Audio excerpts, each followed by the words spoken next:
Hai, apa kabar? Semoga selalu dalam keadaan sehat walafiat. Kali ini saya mau ngomong lagi tentang filsafat hukum berdasarkan salah satu website yang mungkin ya, kalau ada penelitiannya, nanti gue mau coba cek sih. Ada penelitian nggak salah satu website paling sering dikunjungi oleh pengguna internet? Kayaknya Wikipedia ya, kayaknya ya. Tahu juga sih, soalnya lumayan banyak juga website yang lain. Tapi oke, bahas filsafat hukum ya. Jadi filsafat hukum berdasarkan Wikipedia adalah cabang filsafat yang membicarakan apa hakikat hukum itu, apa tujuannya, mengapa dia ada, dan mengapa orang harus tunduk kepada hukum. Di samping menjawab pertanyaan masalah-masalah umum abstrak tersebut, filsafat hukum juga membahas soal-soal konkret mengenai hubungan antara hukum dan moral, etika, dan masalah keabsahan berbagai macam lembaga hukum. Cuman itu ya. Filsafat hukum. Oke, bentar ya. By the way, Wikipedia cuman sampai kalimat terakhir yang saya sampaikan tadi, penjelasan tentang filsafat hukum ya di Wikipedia. Sebenarnya bisa ditambahkan sih kalau mau berpartisipasi di Wikipedia itu kan bisa ya. Tapi ya udah deh. Jadi gue ke ini aja, UIN Syarif Hidayatullah Jakarta. Nah, ini websitenya.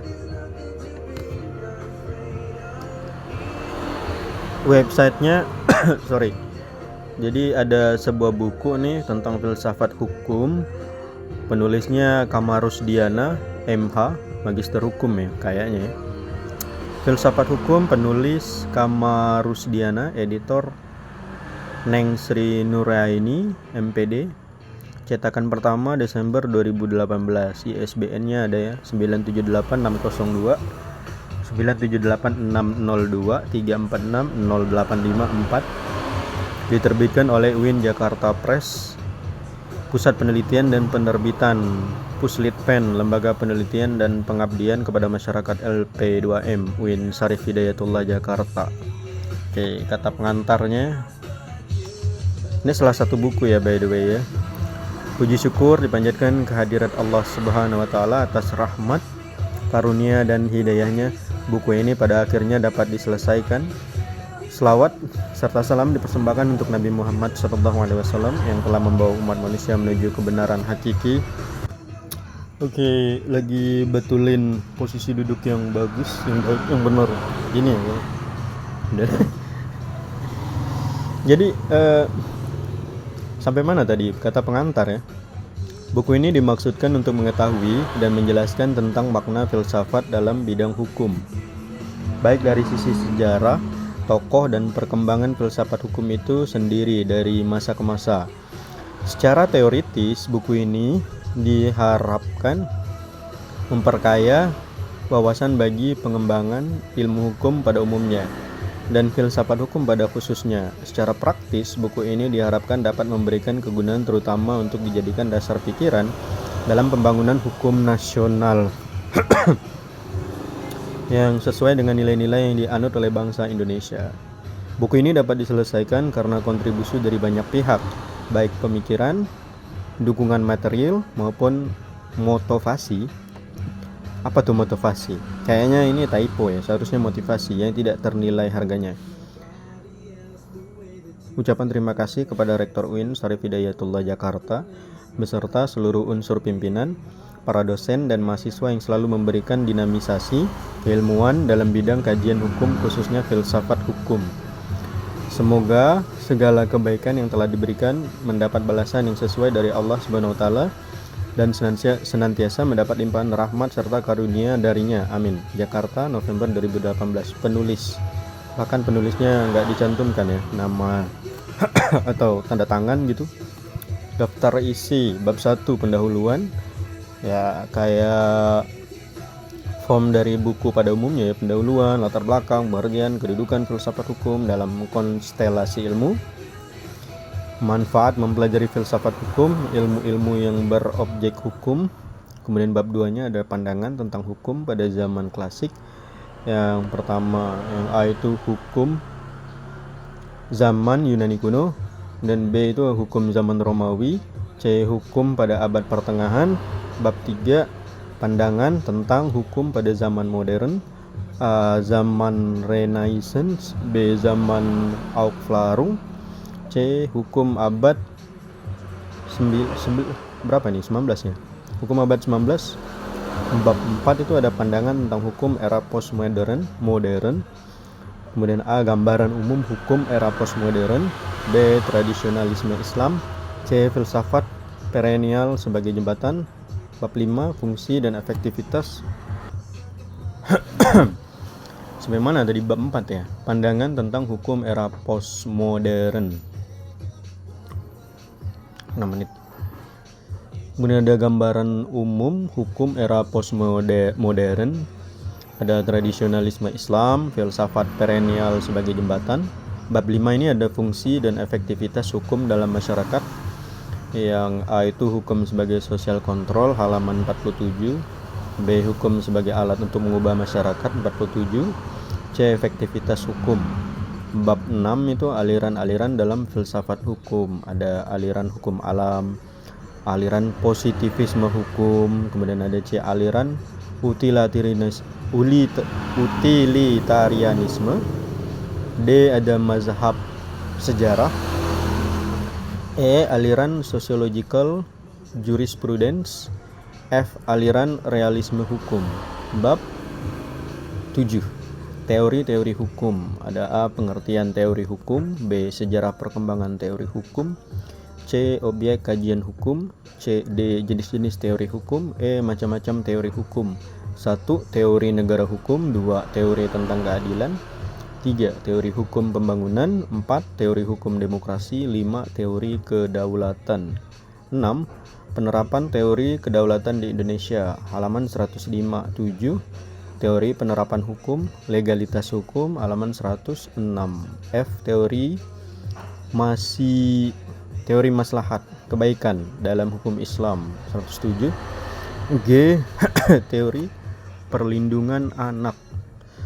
Kemudian daftar rujukannya ada glossary indeks tentang penulis, 124 ya. Oke. Menarik, kita kupas satu demi satu, bab demi bab, halaman demi halaman. Yang pertama, bab 1 pendahuluan. A. Latar belakang. Secara historis, zaman terus berkembang melalui perubahan-perubahan sosial. Manusia yang pada dasarnya memiliki jiwa hidup bebas menjadi problematis ketika ia hidup dalam komunitas sosial. Kemerdekaan dirinya mengalami benturan dengan kemerdekaan individu lain atau bahkan dengan makhluk yang lain. Dengan kucing contohnya, canda-canda. Sehingga ia terus terikat dengan tata kosmik. Apa tuh tata kosmik? Nanti akan dijelaskan. Manusia diatur mengenai hubungan dengan orang lain, alam termasuk dengan Tuhannya. Maka dari itu muncullah tata aturan norma atau nilai-nilai yang menjadi kesepakatan universal yang harus ditaati. Berdasarkan hal tersebut dimulainya peradaban manusialah, di mana manusia harus selalu menjunjung tinggi nilai-nilai kemanusiaan. Ia harus memegangi nilai-nilai yang mengatur hidup manusia. Semenjak manusia duduk di bangku pendidikan sampai perguruan tinggi sering mendengar tentang filsafat. Karena itu, apa sebenarnya filsafat tersebut? Seseorang yang berfilsafat diumpamakan orang yang berpijak di bumi sedang menatap bintang-bintang.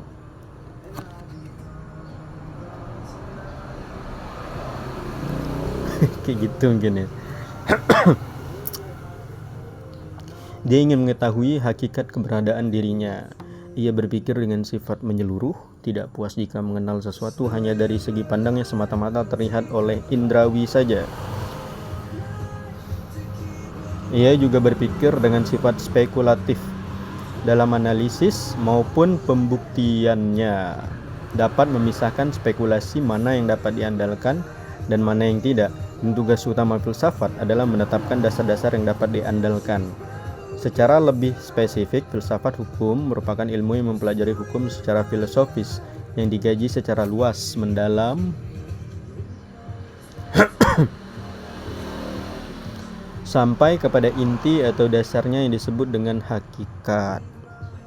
Tujuan mempelajari filsafat hukum untuk memperluas cakrawala sehingga dapat memahami dan mengkaji dengan kritis atas hukum, dan diharapkan akan menumbuhkan sifat kritis sehingga mampu menilai dua dan menerapkan kaidah-kaidah hukum. Filsafat hukum ini berpengaruh terhadap pembentukan kaidah hukum sebagai hukum in abstract.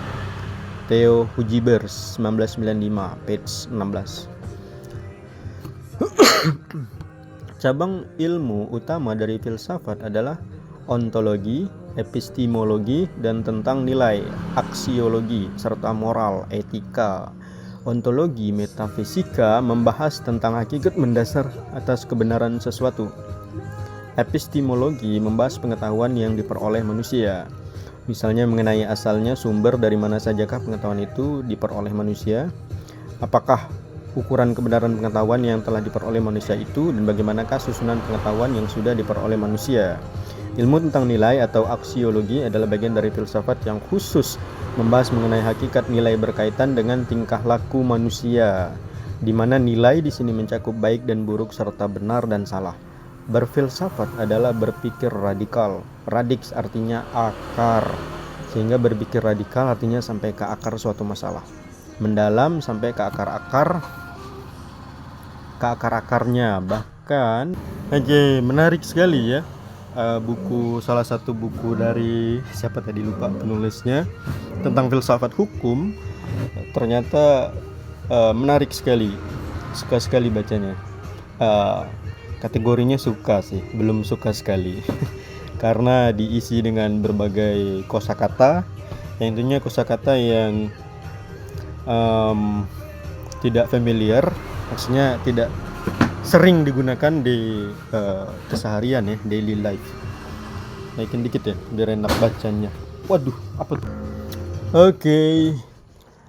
Tujuan mempelajari filsafat hukum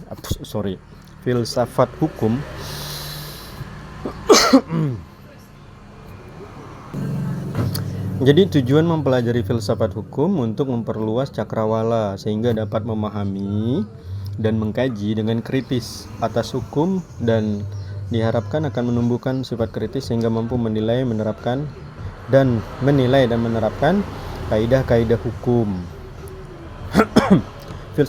Filsafat hukum ini berpengaruh terhadap pembentukan kaidah hukum sebagai hukum in abstract. Theo Hugibers 1995, page 16.